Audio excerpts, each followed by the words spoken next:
situaciones de los seres humanos. El suicidio es la acción mediante la cual una persona se provoca la muerte de forma intencional. Es decir, que si hay una intención de quitarse la vida, una premeditación, hubo una preparación, hubo un enlace, una logística incluso para llegar allí. Me dice aquí, escriben en el chat, dice Mari que no escucha, los demás escuchan. Asumo que sí, nos están escuchando bien. Ajá, gracias, Jess. Ok, vale. Si alguien no escucha, revise su equipo, ¿vale? A veces hemos, sin querer, por ahí puesto algún botoncito que no nos deja escuchar. Bueno, entonces, este tema de que es premeditado, que es la persona intencionalmente se provoca la muerte, en general es algo que pudo haberse evitado. Si se hubiese conocido de los factores de riesgo que implican que una persona cometa suicidio, ¿sí? Hay unas señales de alerta siempre, siempre, siempre. Y es lo que vamos entonces a mirar. Vamos a ver algo respecto a los factores de riesgo, a las señales de alerta y algo muy importante que pasa con la familia y es el estigma social que queda tras la muerte de un ser querido por suicidio. Pero además hay algo importantísimo, no solamente ocurre así porque sí, de pronto nos tocó como familia, es un tema que se ha vuelto muy generalizado. La estadística nos muestra demasiado crecimiento, sobre todo después de pandemia. Muchas personas en pandemia, de pronto la falta de recursos de afrontamiento, de pronto las situaciones de pérdida que se atravesaron, la vulnerabilidad que se generó, esa necesidad de la seguridad que no teníamos, tantas cosas que se dieron, hicieron que nos quedara una secuela muy importante, además por la falta de socialización. Y una parte de esas personas con secuela de pospandemia se ha suicidado. Cada 40 segundos en el mundo, una persona se quita la vida. Cada 3 segundos, una persona lo intenta. De cada 20 personas que lo intentan, una logra su cometido. Entonces, hablamos además de quienes murieron, pero no de todos los que la han intentado. 11.4 personas de cada 100,000 han muerto. 800,000 personas al año, donde incluso en algunas estadísticas dice que es 1,000,000 de personas al año. Eso es demasiado exagerado, ¿sí? El suicidio es una de las primeras 10 causas de muerte en el mundo. Y las edades donde más se ve es de chicos entre los 15 y los 24 años. Pero hay niños de 7, 8 años que se suicidaron. Y hay abuelitos de más de 80 años que han encontrado en el suicidio una solución. Entonces existen investigaciones que dicen que por cada suicidio consumado puede haber incluso 20 intentos que no se han registrado. Porque muchas veces, como no hablamos del suicidio, y como queda esa parte en la familia que qué pena contar eso que pasó, pues se disfraza muchísimo el tema. ¿Cuántas veces vemos personas en clínica con un diagnóstico de intoxicación que no es intoxicación? Un intento de suicidio, un intento de morir. ¿Qué pasa entonces con las personas? ¿Qué pasa con la familia? ¿Qué es lo que lleva a que esta situación se dé? Sí. En general, lo primero que se hace es buscar encontrar un sentido a lo sucedido. El tema de la familia. Tal vez es una de las situaciones que no tienen realmente como explicación. Nunca se espera que un ser querido se vaya a suicidar, ¿sí? Hay condiciones muy diversas dentro de las familias y por supuesto que lo que sigue es darle vueltas y vueltas en la cabeza a ese pensamiento de qué pasó, qué hice mal, cómo fue, a tratar de reconstruir la historia de los momentos anteriores, incluso semanas de qué pasó, porque se buscan explicaciones. Y esa explicación además en un hecho de que repite y repite y repite y repite en la mente, es muy difícil sacarse el pensamiento de allí. Ese qué pasó está presente todo el tiempo. Dice Cado, mi sobrino se acaba de suicidar, Cadois.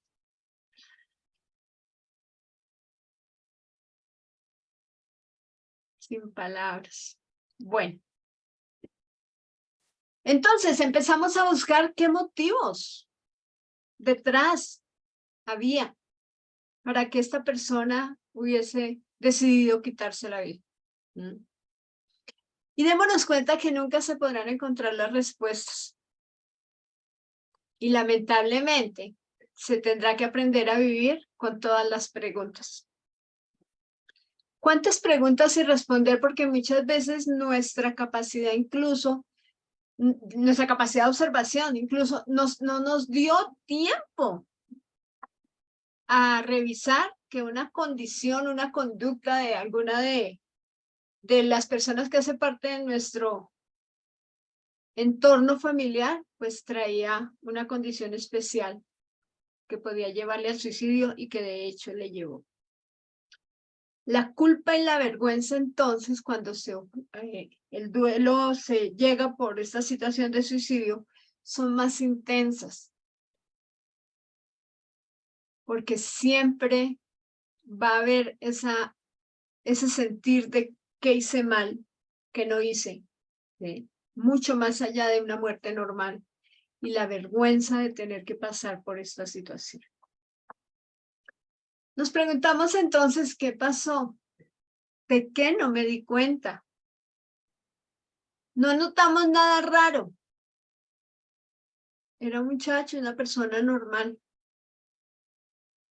Nos habían dicho que era por la edad que estaba teniendo ciertas conductas.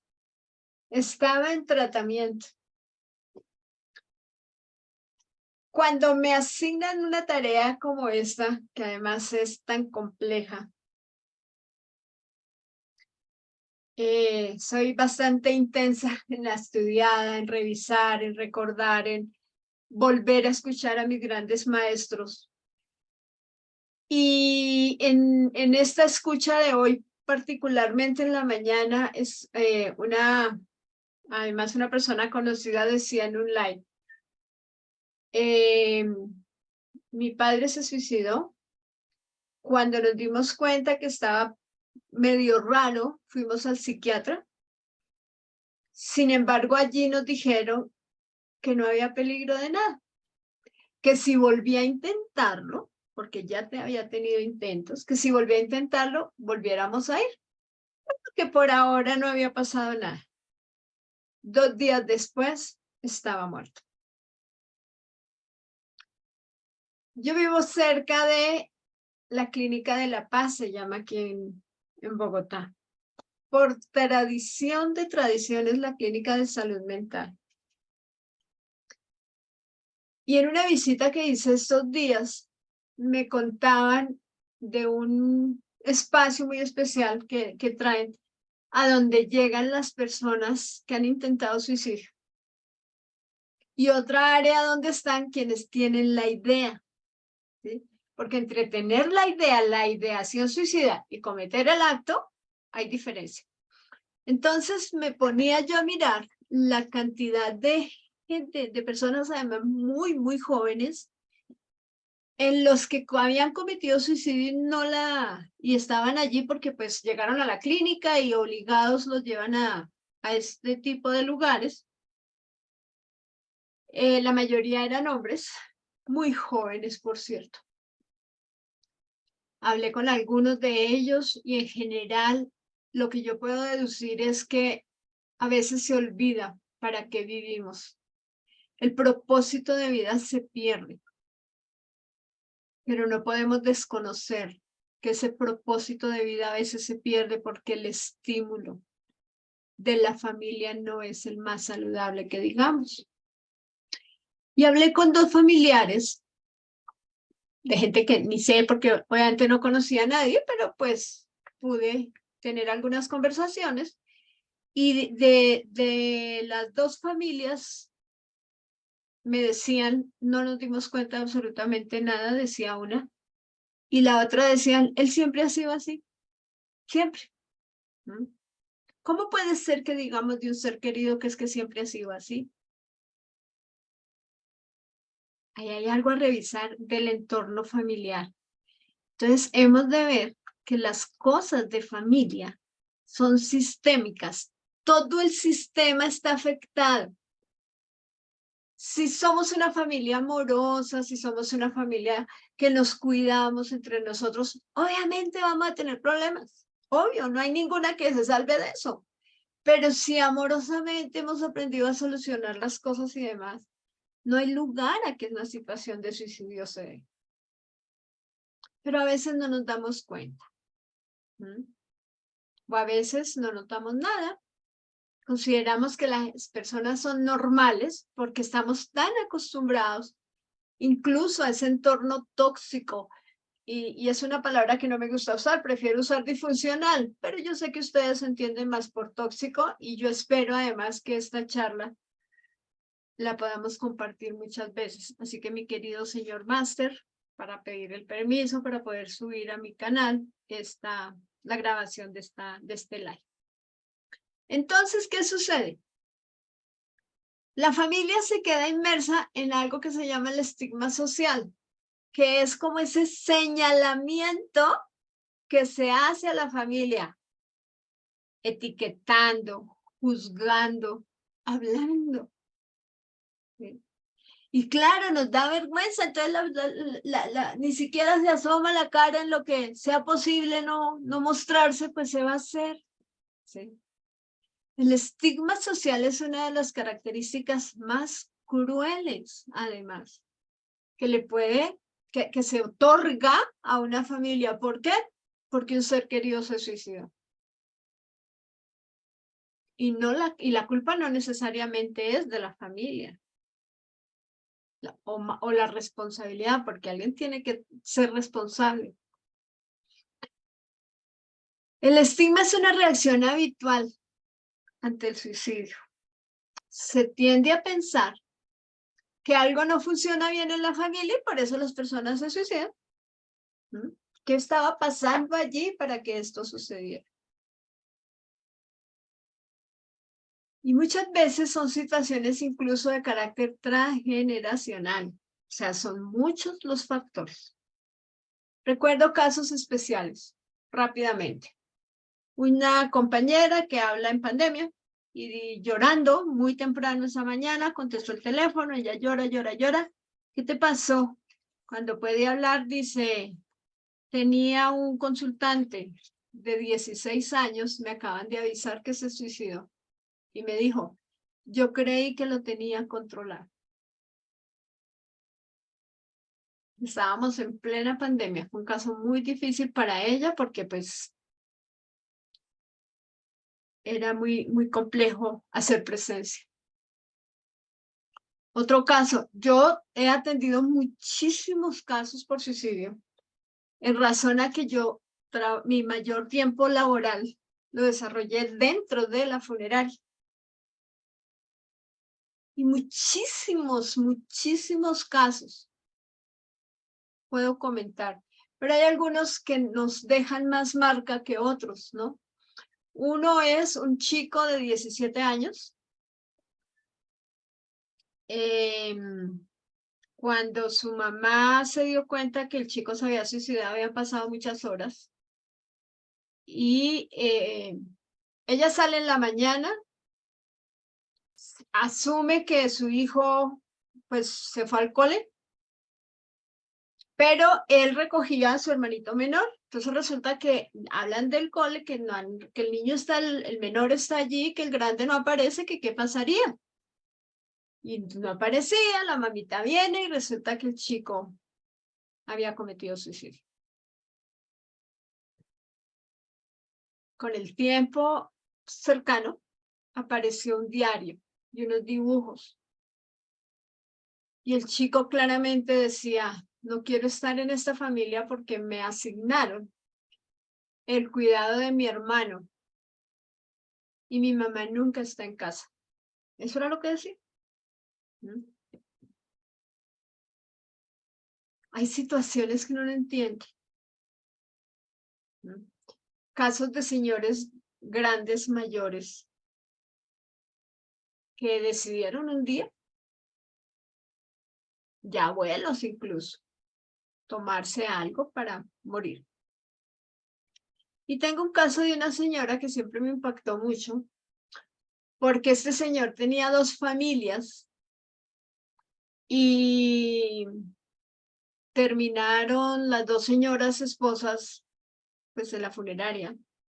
Los dos hijos de la misma edad, como de 7 añitos en ese momento, pues terminaron conociéndose y no entendiendo cómo este señor por tantos años había tenido esa doble vida. Y decían, siempre lo notábamos muy huraño, como muy seco, como muy serio, pero se atribuía a que ese era su carácter. Entonces las familias se quedan muy, muy golpeadas.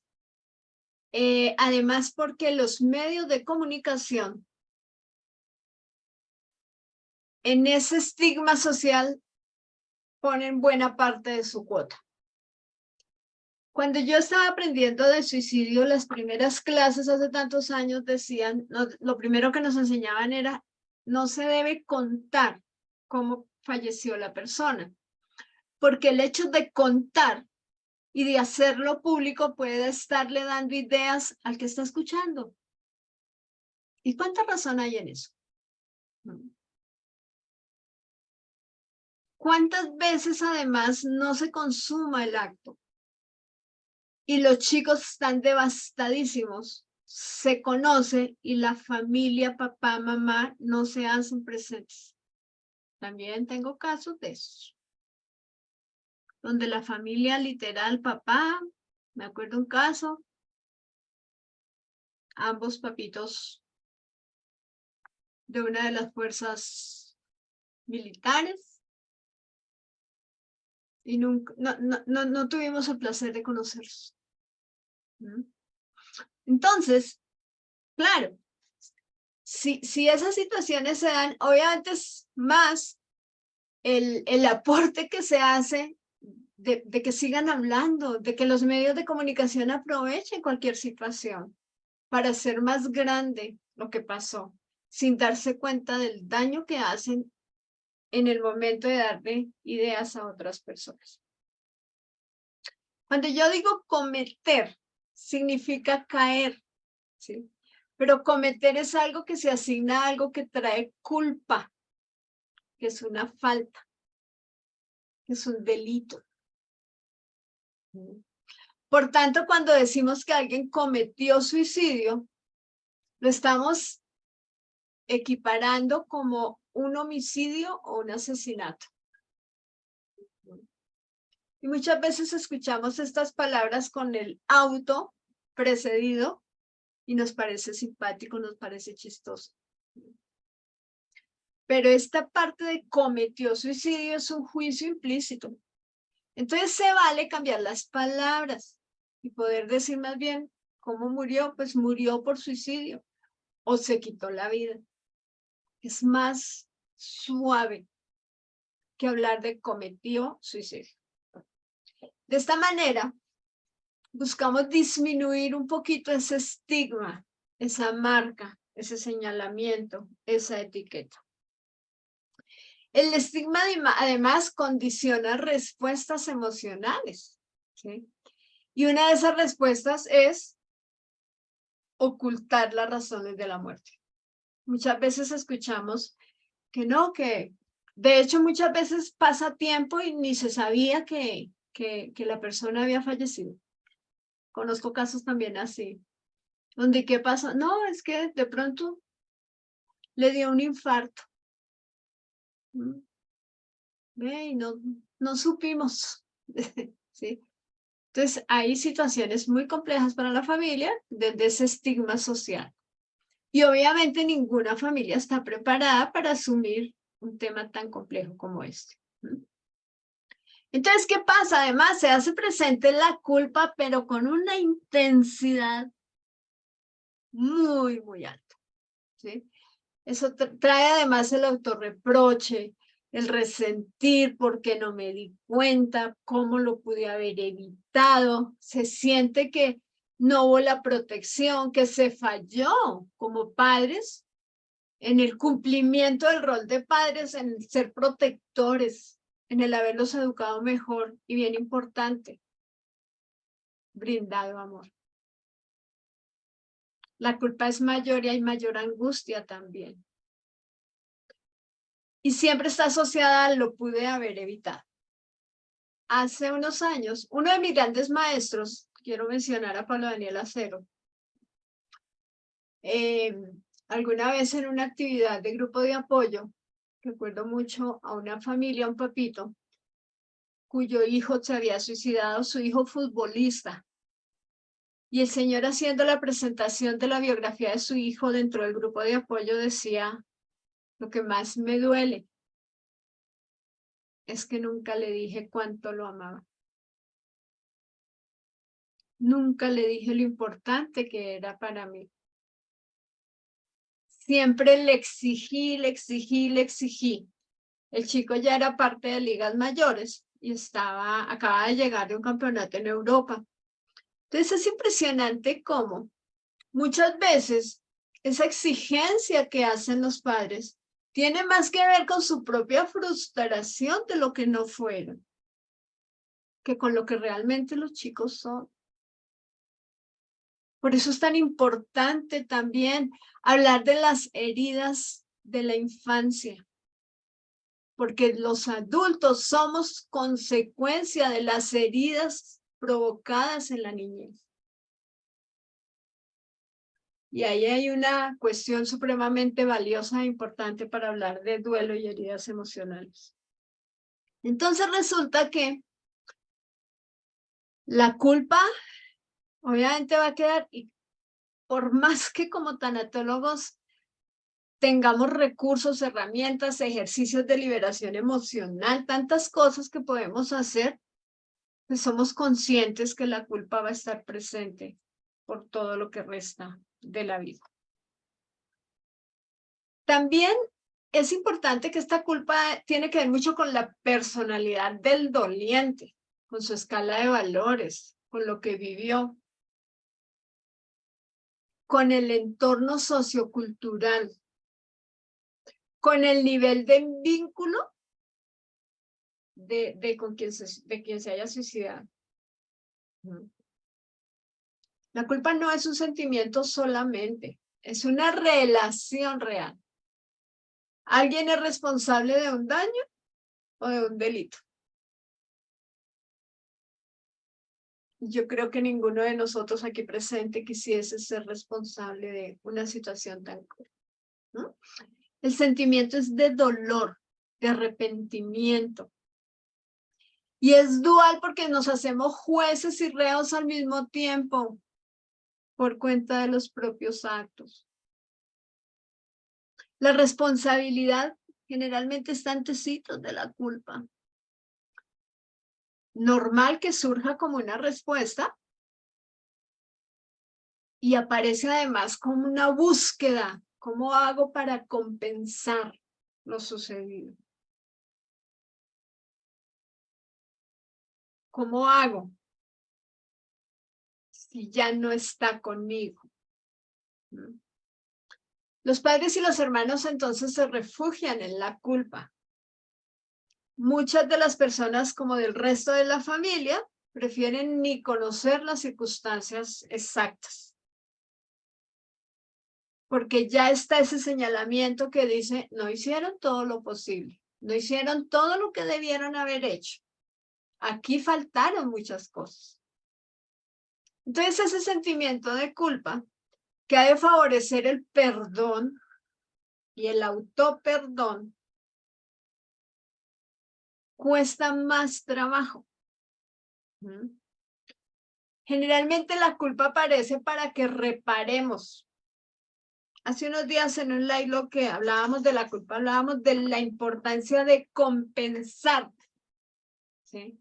Ok, no te di tiempo, voy a compensarlo dando tiempo a. Ok, no te apoyé con dinero, voy a, pues, a dar dinero por allí, alguna causa social, ¿sí? Buscar la forma de reparar. Pero en este caso puntual, cuando la causa es tan cruel como el suicidio, el equilibrio en cada uno de los miembros de la familia y el propio deben ser una prioridad. La culpa puede ser una ayuda, tiene esa función reparadora, pero hay que trabajarle para sanar. ¿Sí? Se manifiesta además con mucho llanto. También es un llanto cansado. La culpa intensa, como sucede en este caso, hace que incluso haya descuido en el autocuidado. ¿Sí? Obviamente está la tristeza además por la pérdida. Y muchas veces aparecen también en el doliente las ideas de suicidio. Prefiero morir yo también. No puedo soportar la vida.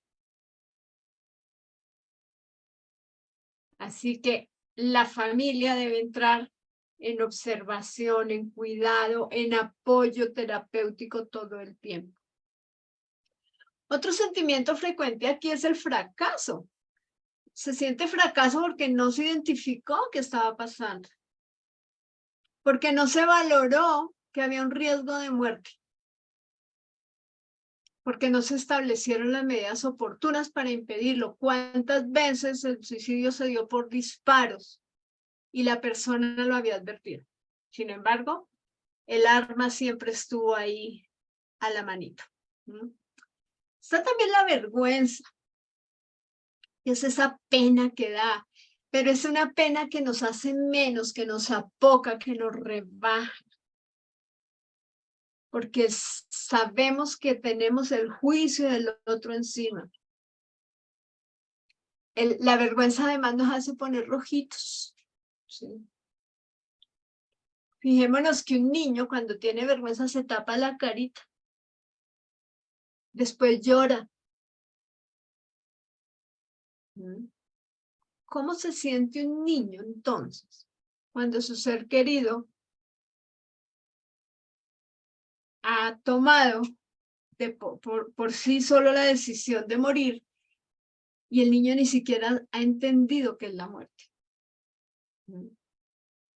Entonces viene un sentimiento de autocastigo que dice, aquí hay algo que está mal. No somos iguales a las otras familias. Aquí hay situaciones que nos avergüenzan, que nos hacen sentir sucios, imperfectos, débiles. Además, la vergüenza tiene una situación que es una respuesta al hecho como tal de lo que no hicimos. Podría haber prevenido si me hubiese dado cuenta, etc. ¿Sí? Pero también nos pone en el punto de que es que eres mala persona. ¿Cómo no supiste? ¿Cómo no pudiste prevenir? Entonces, además, provoca un sentimiento de fracaso. Y ese sentimiento genera resentir por nosotros mismos. imposibilitando llevar buenas relaciones con las demás personas. Es una forma de rechazar en nosotros mismos lo que haya pasado, ¿sí? Porque requiere encubrir el tema. Entonces se juntan la vergüenza y la culpa como dos caras de la misma moneda. Solo que el juez, el que juzga, evalúa, ¿sí? Y la culpa entonces es propia, es mi percepción, ¿sí? Pero la vergüenza es con los demás. La culpa es conmigo, la vergüenza es con los que me rodean. La vergüenza entonces es un sentimiento social y la culpa es un hecho personal. También además hay un tema importante y es que hay una cantidad de mitos acerca del suicidio. Generalmente estamos llenos de creencias, de situaciones particulares frente a la muerte. Pero en este caso, como es el suicidio, pues la cosa se complica. Y se cree, por ejemplo, que una persona que amenaza con suicidarse no lo va a hacer. Y el que la creencia dice, si fuera cierto, ni avisa. No es cierto. La persona manifiesta su pensamiento de que le va mejor si se quita la vida. Por tanto, nunca en adelante podamos desconocer si una persona hace algún comentario acerca de esto, de que se va a suicidar. Si a mí me pasa tal cosa, yo me suicido. Hay casos permanentes. Hay una persona que conocemos y que es cercana que dice, si mi empresa quiebra, yo me suicido. Y lo habla con mucha naturalidad, entre otras cosas. Entonces, no es jugando, lo está diciendo de verdad. ¿Sí? Y la típica de si me dejas, si me abandonas, me suicido. ¿Cuántos casos tuve que atender en servicio funerario porque habían terminado una relación de pareja codependiente? Otra de los mitos dice que la familia siempre contiene. No necesariamente, porque muchas veces, a pesar de que la familia puede ser que sea abierta al diálogo y demás, no alcanzan a darse cuenta que la personalidad, el carácter, la forma de ser de la persona que quiere suicidarse es compleja y se considera incluso, se puede llegar a considerar normal. ¿Cuántas veces escuchamos? Es que no le gusta estar en familia, es que no le gusta relacionarse, es que a él no le gusta participar, es que no, siempre está mal genio, cosas como esas. Entonces la familia no siempre puede contener.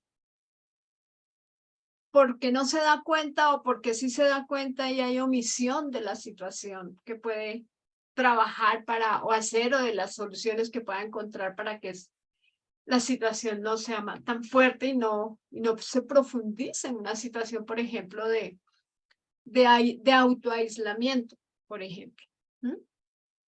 Otro mito es que dice, es que una persona que es histérica no se suicida. Hablar de suicidio con la persona que ha pensado en hacerlo, si hablamos con esa persona le vamos a inducir a que vaya y lo haga. Esa es otra creencia.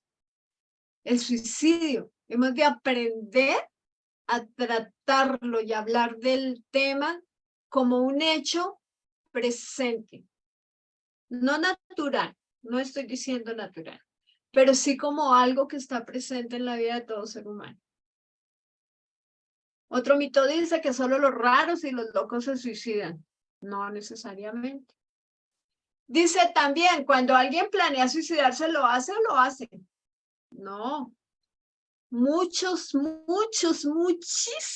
casos de personas que planearon suicidarse fueron detenidos por una charla, por una conversación, por alguien que de pronto llega y les hizo ver alguna situación y la persona ni siquiera había comentado su plan.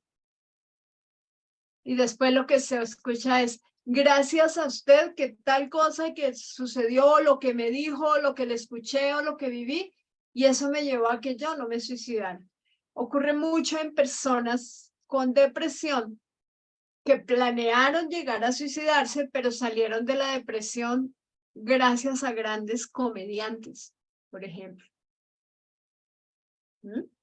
La pobreza es el mayor desencadenante del suicidio. No, aquí no hay estrato social, ni de dinero, ni de nada de eso.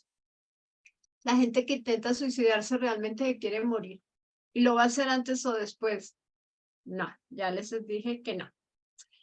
Dice, solo se suicidan los cobardes. Y esto es algo interesante porque muchas veces, sobre todo cuando nos enteramos de un suicidio cercano, se habla de que fue cobarde o fue valiente. Eso no lo podemos saber, ¿no? Entonces, es un mito que debemos de revisar. Todos escriben cartas antes de suicidarse, todos no. La estadística habla de 6 personas de cada 10.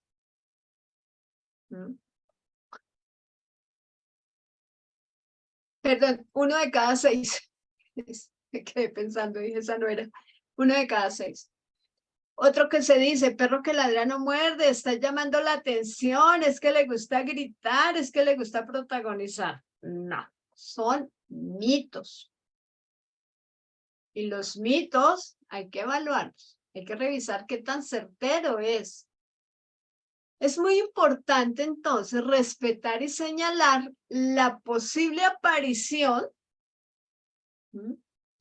de situaciones especiales y algo bien importante, de los mismos miembros de la familia, en la forma como entonces, ya luego de consumado el hecho, llevan su duelo, cómo se lleva esa sincronía, porque esto tiene mucho que ver con el suicida respecto a que en algún momento pudo haber hecho su llamado de atención más al padre que a la madre, o más a un hermano, o de pronto a un tío, a cualquier otro familiar, y no se dieron cuenta. Entonces, aquí es importante la educación en duelo, que ustedes escuchen charlas como esta, no solamente porque se haya presentado ya una situación, sino porque se vale aprender. Ahora bien, dentro de las características del suicida tenemos, hay una inestabilidad en su estado de ánimo. Eso es muy común. Y preguntamos después, ¿no? ¿Y cómo era su estado de ánimo? Muchas veces dicen, él siempre se veía feliz. Hay casos, ¿sí? O no, a ratos estaba bien, a ratos estaba mal, nunca se sabía. Su conducta generalmente es de que no es parte de la sociedad como tal, o sea, le cuesta relacionarse, le cuesta ser social, o es agresivo. Trae rigidez de pensamiento. Son esas personas a veces demasiado tercas, demasiado, con conductas demasiado marcadas, ¿sí? Que se niegan a cumplir los patrones establecidos dentro de la familia, las rutinas, los hábitos, muchas veces, ¿sí? Traen además pobres habilidades para resolver problemas. Y ojo, que esta condición de hoy de muchos papitos, que se habla de la generación de cristal, que es que yo no quiero que mi hijo sufra. A los niños hay que enseñarles de la frustración y su tolerancia a la frustración. Es que no me gusta que llore, es que no me gusta que tenga problemas. Pues entonces si no prueba, ¿cómo los va a resolver cuando esté más grande? Y esa es una forma de violencia con los niños. No pareciera, pero así es. También el suicida tiene una tendencia a vivir en un mundo de ilusiones. A veces son conozco algunos que han sido como muy filosóficos, como muy filosóficos de entender, de querer tenerle una respuesta a cada situación.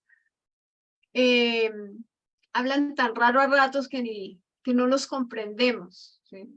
También hay eso. Y ojo, que no necesariamente tienen todo. Con una de las cositas que hay aquí, ya hay situaciones que hemos de estar alerta, ¿ok? También a veces son muy fantasiosos. Creerse muy grandes, cuando en realidad lo que traen es un sentimiento de inferioridad.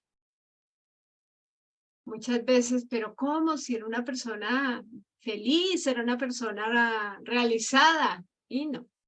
¿Mm? También son personas que pueden tener un bajo nivel de tolerancia, como les dije, a la frustración, porque traen un alto nivel de perfeccionismo. Hay quienes también generan esas manifestaciones de angustia o de ansiedad ante cualquier cosa chiquita, pequeñas contrariedades, ¿sí? Entonces cualquier cosa ya los entra en ansiedad, ya los ponen en angustia, en esto no se va a poder, es que no soy capaz, ¿no?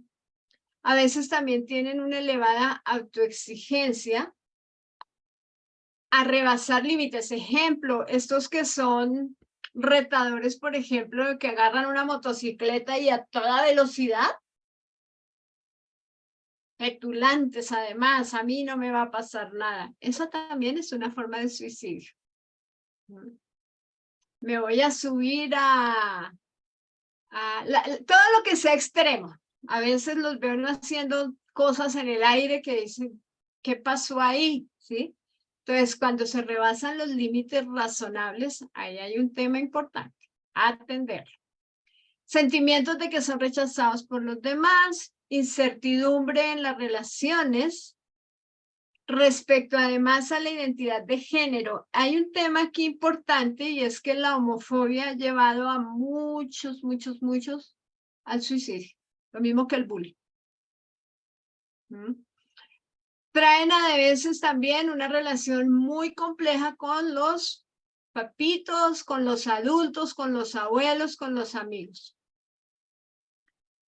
También hay que revisar que si ha habido antecedentes o tentativas de suicidio en ellos o en algún otro familiar. Frecuentemente se sienten heridos con la más mínima crítica, ¿sí? Y dentro de las razones, entonces, para tomar la decisión, traen la aceptación del suicidio como tal, como una manera de resolver los problemas, y lo comentan en sus grupos, entre sus amigos y demás, que ese es un hecho normal. A veces también hay presión del grupo ante determinadas situaciones. Esa influencia de la conducta suicida a través de los amigos, de los pares. ¿No? Situación de tortura o de sentirse víctimas. A veces hay casos de suicidio, por ejemplo, personas que estaban secuestradas. Son condiciones muy complejas, ¿cierto? Pero cuando se sienten un fracaso completo, esa puede ser una razón. Ese elevado nivel de exigencia al que hablaba antes, muchas veces embarazos no deseados o embarazos ocultos también llevan a las personas al suicidio. El tener algún tipo de infección de transmisión sexual, aquí hablamos por ejemplo del VIH, que ya hoy no es tan tabú, pero para algunas familias todavía, ¿sí? El ser víctimas de desastres naturales, los abusos sexuales, más si es de parte de familiares, sometidos a amenazas de muerte o golpizas, el bullying, depresión, abuso de sustancias psicoactivas o de alcohol, trastornos mentales, ¿sí? Generalmente en un 90%, los suicidios que se cometen tienen que ver con un trastorno mental del que de pronto se dieron cuenta en el momento. No se había previsto antes, no se había notado, pues.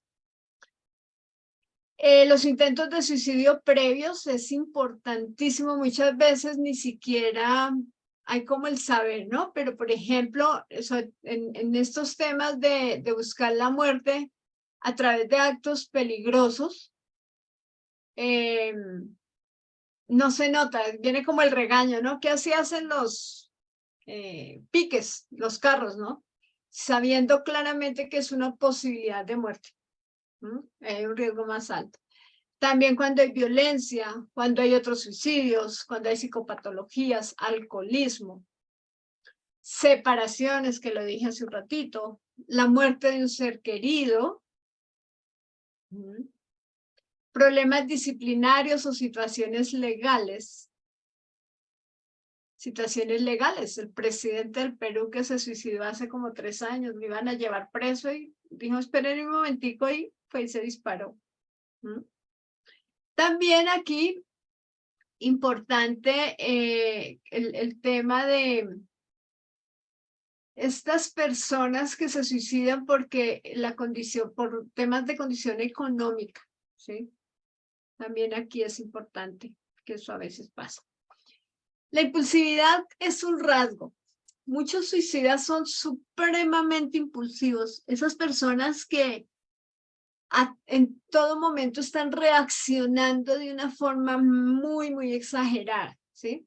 Entonces se asocia a comportamientos como el despilfarro, lo que hablaba de la conducción irresponsable de vehículos, el abuso de alcohol o sustancias psicoactivas, situaciones, por ejemplo, como robar en una tienda, comer demasiado sabiendo que va a hacer mucho daño, la falta de control de la ira, las automutilaciones. Este es un tema supremamente delicado, sobre todo en los adolescentes. El cutting, todo eso hace parte acá. Y obviamente las conductas suicidas. El comportamiento de estas personas a todas luces no es adaptativo, es decir, no es normal. ¿Sí? Se asocia a rabia y agresión. Son personas que no son capaces de resistir tentaciones. Actúan sin pensar. Y el aburrimiento se les convierte en un motivo para la búsqueda de nuevas emociones. Entonces son impulsivos, pero como dependen de esa impulsividad, ¿sí? Se vuelven como dependientes de su propia impulsividad.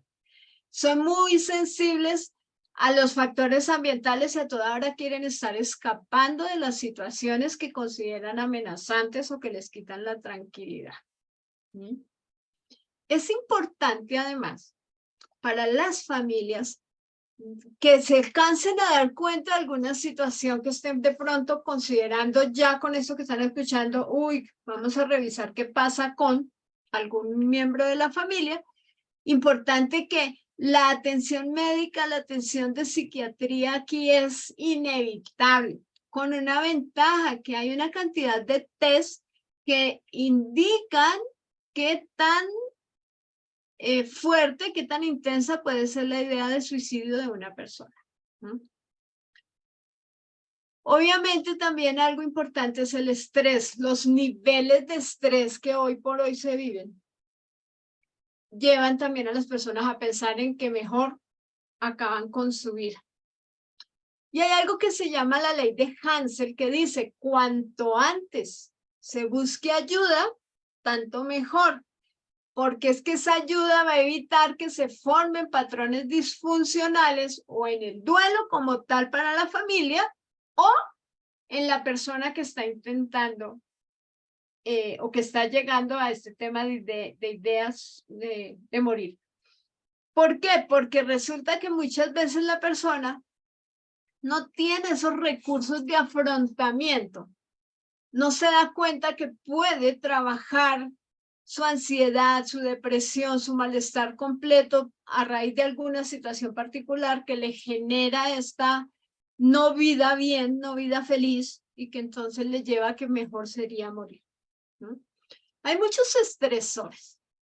Están como estresores todos los eventos vitales, dificultades económicas, pérdidas afectivas, la depresión, las personas que por naturaleza son pesimistas, sentirse vulnerables todo el tiempo, la impulsividad y agresividad de la que ya hablé, la desesperanza, eso de que vivo en una condición que me queda muy difícil salir de allí, como algunas mujeres, por ejemplo, que viven en condición de violencia intrafamiliar.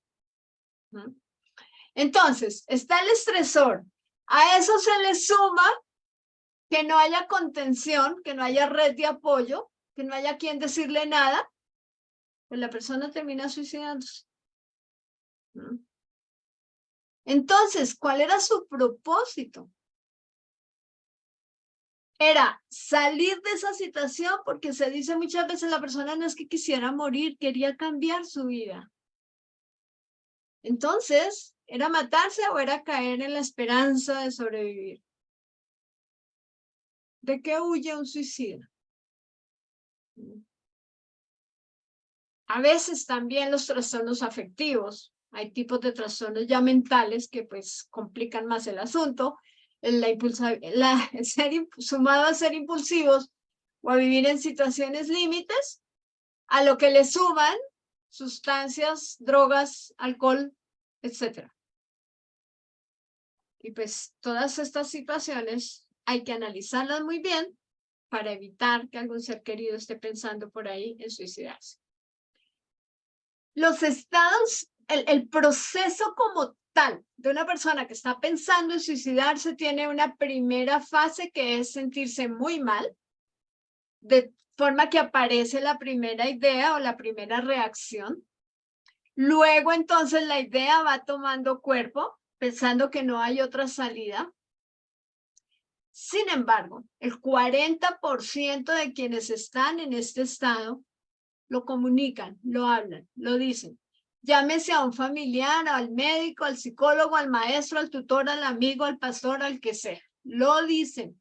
Por eso es tan importante ese mito de que el que lo habla no lo va a hacer. No, si lo está diciendo es en serio, ¿sí? Y viene luego un tercer estado que es ya de tranquilidad y calma antes de la tormenta. Entonces la persona ya decidió cómo, cuándo, dónde, en qué hora, todo lo ha decidido. Entonces entra en calma. Entonces es muy común escuchar, ve, tan raro, él cantaba y ayer lo vimos cantar, ¿cómo es que hoy ya no esté? Entonces aquí es importante, siempre, siempre, siempre, por eso es tan importante la comunicación en familia, el saber en qué estado está cada uno, apapacharse, escuchar, reconocer que ningún ser humano es perfecto, dejar de estar señalando y dejar de estar exigiendo a todos que deben hacer las cosas como creemos que deben ser, porque todo eso evitado va a hacer que las familias estén cohesionadas y que se pueda vivir bonito. Hay algo que se llama el triángulo letal. Este señor Shapeman se dio cuenta de esta situación que son los síntomas que preceden antes de cometer suicidio. Lo que una persona puede mostrar, y esto es una muy baja autoestima, sumada a estar agresivo y con rabia hacia sí mismos, agitación extrema, porque la persona se puede encontrar muy presionada, incluso sus decisiones intelectuales no son las mejor tomadas y están más bien muy, muy impulsivos. Y si a eso le sumamos esa visión de túnel que dice, es que no veo otra solución como salida, pues aquí está este triángulo letal. Hay que tenerle mucho, mucho de atención y de cuidado y de ya hacer que estas personas tengan ayuda terapéutica. Sobre todo, les repito, psiquiatría. Aquí no se vale irnos por las ramas. ¿Qué necesitamos además para las familias? Una mirada compasiva. ¿Sí? Y la familia, a su vez, para quien haya o tenido una idea, la idea o haber hecho algún intento de suicidio, ¿sí? Porque el suicidio finalmente no es ni de valientes ni de cobardes. Es un acto al que se llega por la desesperación. ¿Mm? Y no es con palabras como la persona va a cambiar. Tengo un caso de una chica a la que la mamá, yo le decía a la mamá, mucho cuidado, ojo. Y la mamá le decía, es que cómo no se da cuenta que la vida es linda y todo eso. Y esta chica tenía 22 años, se le murió su gatica. Y ella estaba haciendo una pasantía en la universidad Y dice, por haber ido a la pasantía, dejé a mi gatita sola, entonces mi gatita se murió, yo me voy con mi gatita. La chica al otro día amaneció muerta. Entonces, la desesperación lleva, y no son las palabras. Si asumimos la responsabilidad, hemos de asumirla de la forma más compasiva posible, no nos demos más duro encima de todo lo que está pasando, ¿ok? No es el suicidio no es una manera de calmar la desesperación. Y muchas veces nos quedamos así como que dice uno, ¿cómo no pensó en su familia? ¿Mm? En la mayoría de los casos hay esperanza. Esperanza de que esa percepción de que la persona está viviendo en un infierno se acabe. Pero no se acabe a través de la muerte, sino se acabe a través de la vida. Es importante también que los sobrevivientes, es decir, la familia, a esas preguntas que no tienen respuesta, encuentren una necesidad importante de justificar. Y se vale. ¿Sí? Bueno, fallamos en esto, pero también teníamos esta otra serie de cosas buenas.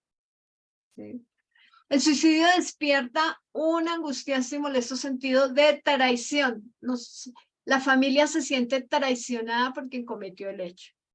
Y es una muerte sin adiós. Se siente abandono, se siente injusticia.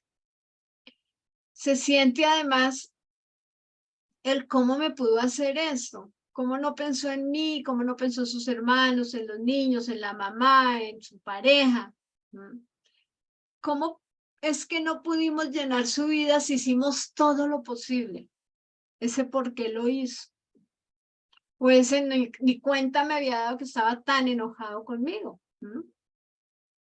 Además hay algo importante que son las distorsiones cognitivas, que aquí esa partecita sí se la voy a invitar a que busquen en Google qué son, que eso nos va a ayudar, ¿ok?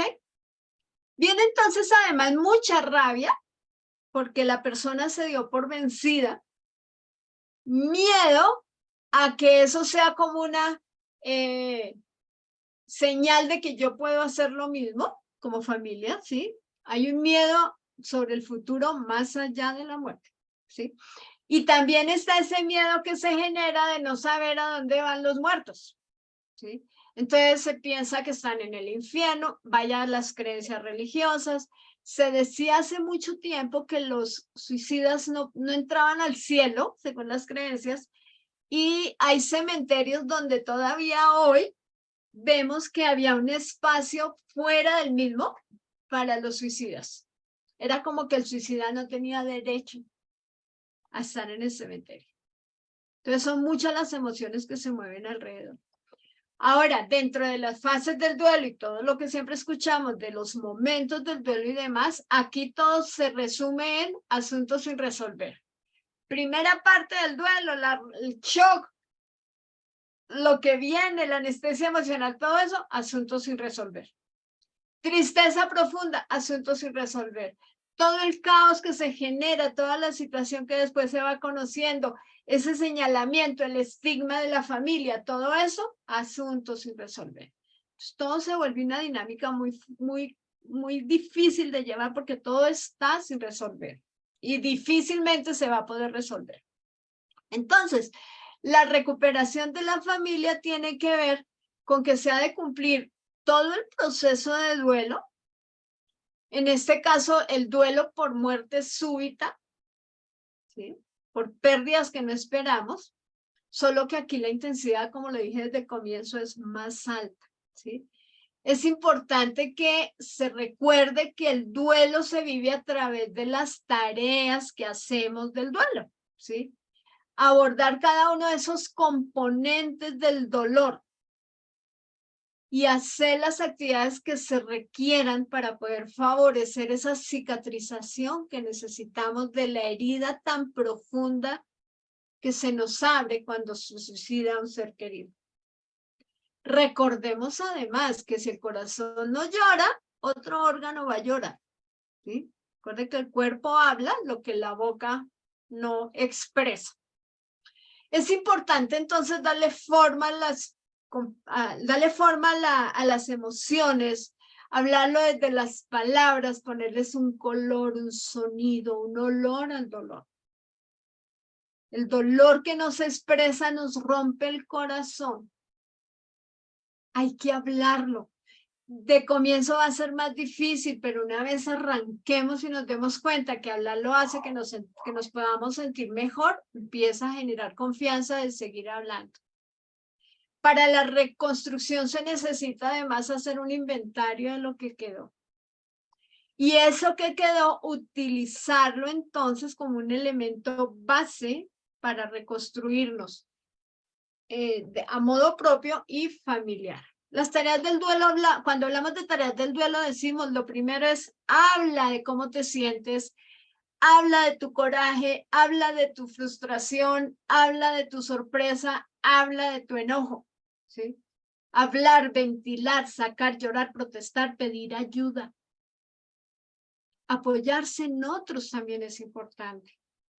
Escribir, siempre hablamos de llevar un diario emocional. La parte de los ejercicios de liberación emocional, de los primeros ejercicios que hemos de trabajar y aprender es a respirar. El autocuidado en los 4 aspectos que son dormir bien. ¿Cómo voy a dormir bien si mi hijo se suicidó? Pues busquémosle la manera, pero es importante para poder conservar la vida, dormir bien. Comer saludablemente, esto significa 0 azúcar, 0 productos refinados. Hacer ejercicio físico, muy importante. Y controlar el pensamiento. Es decir, aquí hay un tema importante que, como les decía al comienzo, esa rumiación, ese a toda hora que hice mal, pero ¿por qué? ¿Cómo me tocó a mí? Etcétera, pues no es fácil de llevar. Pero si nos entrenamos desde la respiración, podemos aprender a gestionar el pensamiento.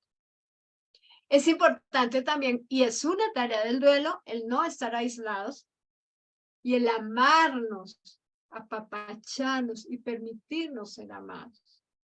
¿No? Entonces, además hablamos a través de las tareas de llegar a la aceptación. Esto es un proceso, eso no se llega de hoy a mañana, hay que trabajarlo. Cuando ya empezamos a aceptar lo sucedido, empezamos a sentir que vamos sanando. Y tenemos entonces la posibilidad de reubicar lo sucedido, reubicar la situación, reubicar todo en familia, reubicar a nuestro ser querido. El duelo es un proceso que nos lleva del dolor al amor.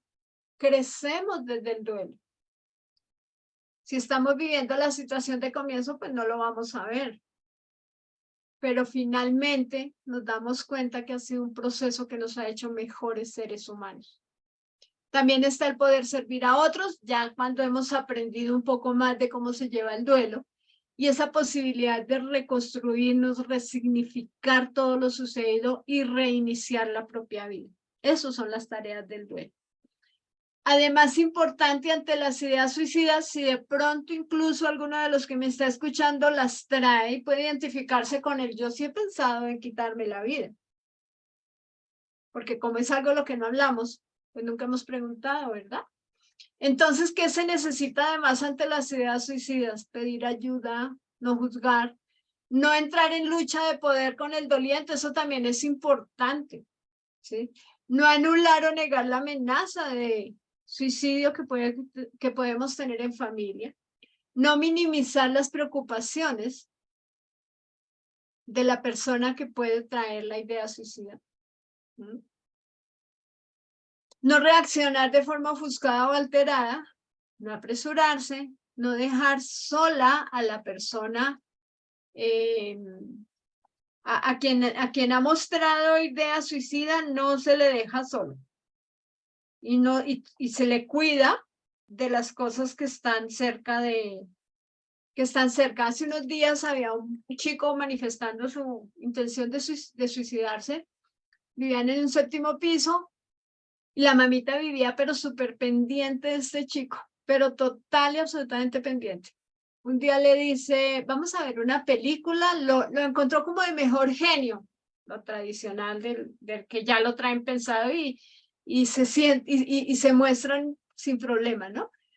Y resulta que la mamita le dice, vamos a ver una peli, vamos al tema de las crispetas, y en un segundo que la mamita fue a la cocina y regresó, el chico ya se había tirado por la ventana. Entonces, no podemos minimizar las situaciones presentadas, ¿sí? No apresurarse, no dejar sola a la persona con idea suicida y buscar ayuda lo más rápido posible. Miren lo que sucede además generalmente. Esta señora que escribe esto se llama Piedad Bonet. Su hijo se suicidó. Era un chico muy intelectual. Era un buen muchacho, como decimos. Pero un día decidió quitarse la vida. Entonces dice, ¿cómo iba a morirse alguien que estaba tan vivo? ¿Cómo iba a morirse el que adoraba vivir en Nueva York? Adoraba ir al parque, a los conciertos y ver a las mujeres bonitas. Además aparece obviamente una negación, ¿no? Una de las preguntas que se hacía esta señora, que ya hace mucho tiempo sucedió esto, pero que es ahora una referente muy importante, y su libro en particular es maravilloso, de qué sucede cuando, es decir, de lo que dejamos de ver, habla mucho ella en su libro, Piedad Bonet. Dice, trato de pensar en la lucha que debió librar el hijo entre el deseo de acabar y su miedo. Por tanto, se preguntaba si el suicidio había sido un impulso, un acto sin haberse pensado, o al contrario, una acción premeditada. Esto hace parte de los testimonios que encontramos. Otra persona, recordando a su hijo, David Riel, dice, hay momentos en que deseo haber muerto en su lugar. Muchas veces el superviviente, la familia, también trae ese remordimiento. No lo hice yo, mejor, no lo solucioné, mejor hubiese muerto yo. Leila escribe esto y es bien fuerte. Dice, era mi hija, era la hija de mi corazón. No sé por qué ha sido si nosotros la educamos bien. Ella se vestía como ella quería. No le faltaba nada y de repente vino una tarde y se quitó la vida. Qué cruel, ¿verdad?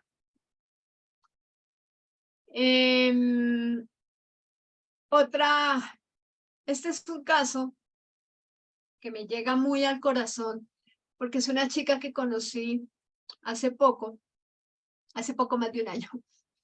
Y esta niña un día me escribió este mensaje. Y afortunadamente hoy, que estaba revisando la presentación, me acordé, porque yo le había escrito en varias oportunidades que tocaba estos temas y nunca me respondía. Y hoy me respondió, porque a mí me quedaba esa duda que yo decía, ¿qué será de ella? ¿Habrá cometido suicidio? Me preocupaba. Afortunadamente me dijo, no, me dijo que me recordaba con mucho cariño, que de pronto en su momento lo que yo le pude haber aportado lo tenía muy en cuenta, pero que me había dejado de escribir por exigencia de su mamá. ¿Por qué será que del suicidio no se habla? De la idea suicida no se nota, no se reconoce.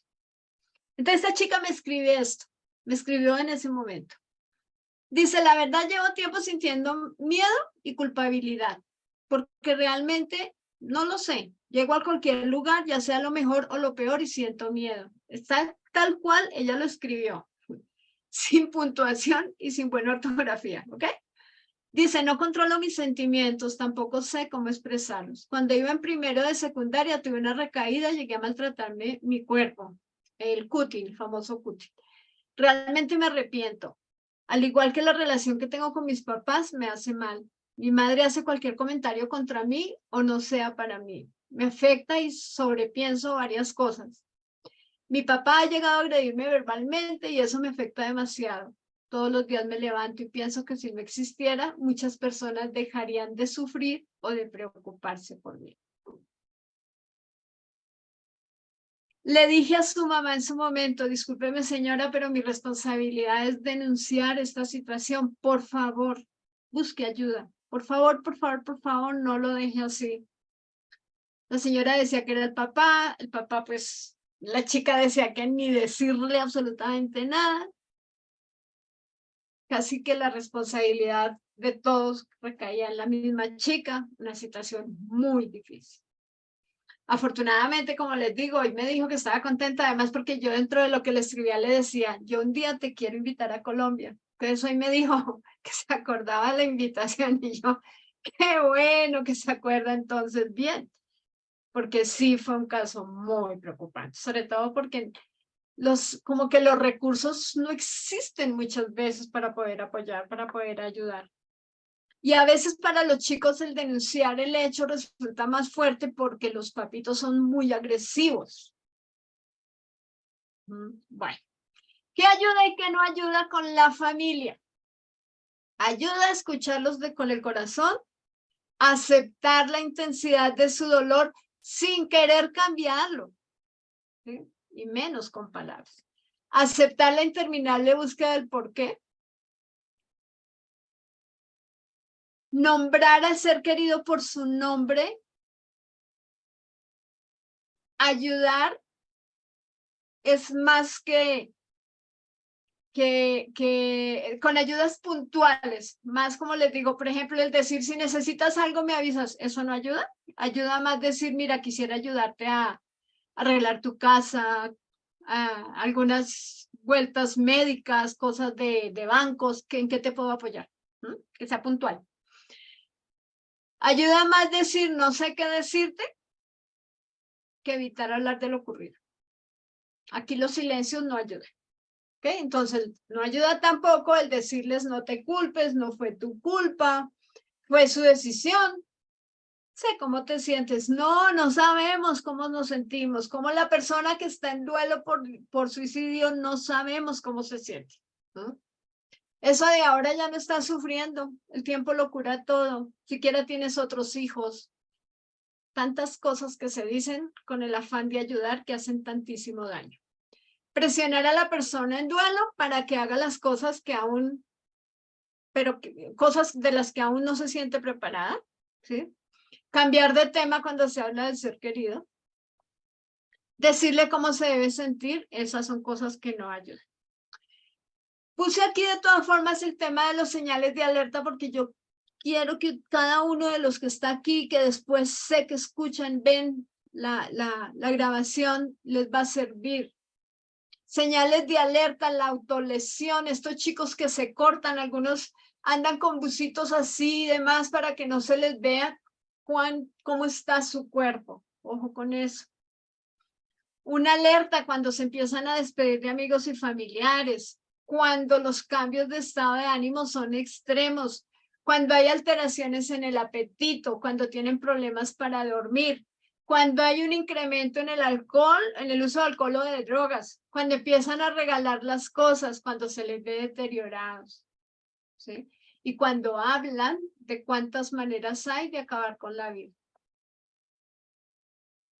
Factores de protección, entonces, redes de apoyo. Una red de apoyo inicia con sus amigos, con su familia, con su pareja. Buscar cómo se puede proteger y estimular una autoestima saludable. Fomentar la unión, el respeto y la confianza. Incentivar la capacidad para regular y gestionar las emociones. Obvio, el apoyo familiar. Importante también la educación sexual. El poner límites, ¿sí? Tanto en el cumplimiento de esos límites establecidos, pero también la flexibilidad que se pueda tener. Y por favor, que las relaciones familiares sean saludables. Otra cosa que se viene presentando muy delicada y por eso anuncié que me iba a demorar hoy más que de costumbre, está el tema de el cibersuicidio. Las tecnologías, las redes sociales y demás ahora traen una cantidad de mensajes que llevan a que las personas piensen en el suicidio, ¿sí? El Internet hoy por hoy es una influencia para algunos, obviamente una influencia muy negativa. hay cosas que hay ciertas aplicaciones y demás que les invitan a la autolesión o a morir, literalmente, a través de retos. Está el tema de la ballena azul. Yo creí que eso ya no estaba y resulta que sí, todavía. De pronto a veces viene una moda y se deja de hablar, pero no se deja de hablar porque ya la moda no es sino porque ya pasó como el interés. Y este tema de la ballena azul, entonces me contaban que todavía está por ahí rondando, que es un reto donde generalmente agarran adolescentes y niños, los ponen, inician a que dibujen una ballena, incluso se la tatúen, a que se lastimen con cuchillas para que finalmente terminen el reto lanzándose de un edificio, ¿no? Otra es ese Pedro Responde, que es un juego donde los chicos se ponen una cita, se graban, ¿quién resiste más? Con una soga colgada al cuello. También hay otro que es Operación 7, que es un juego que ya se encuentra en aplicación. Imagínense hasta dónde hemos llegado. Y son desafíos que enseñan sobre todo a los niños a ser malandros, a hacer maldades, ¿sí? A manejar armas, a producir drogas, a cómo matar. Hay otro que se llama San Andreas, que es un juego que tiene diferentes modalidades, desde la pornografía, para matar, robar, torturar, etc. Tinder. Pero si Tinder es para conseguir pareja, ¿sí? Pero también se ponen retos. No solamente la usan para conseguir parejas, así que no es tan amigable como para algunos pudiera resultar. También están las drogas auditivas, que es a través de música subliminal que induce a la persona a entrar en trance. Son cosas similares a las drogas alucinógenas, algún tipo de música electrónica, de las famosos, algunos sonidos bineurales que se usan para algunas cosas bien, pero que también se pueden usar para mal. El juego que los enseña a ser malandros, espérame que acá está, tómale la fotico, ¿sí? Es este acá, ahora no lo leo. Es que todos los enseñan. Operación 7 se llama. Revisen los celulares de sus hijos, no les permitan que por sí tengan cualquier aplicación. Hay aplicaciones que les cortan la posibilidad de entrar a ciertos lugares y eso hay que mantenerlo, hay que revisar. Dice Juliet, lo más valiente que hice fue continuar con la vida cuando quería morir. Y esta Juliet me hace acordar de una chica alguna vez que intentó suicidio porque el novio le dijo que no la quería. Una niña de 16 años. Y fuimos a la clínica, me acuerdo en esa oportunidad, y resultó que en efecto la chica, digamos que no tenía habilidades de afrontamiento. ¿Okay? Acá les dejo alguna bibliografía, hay mucho más.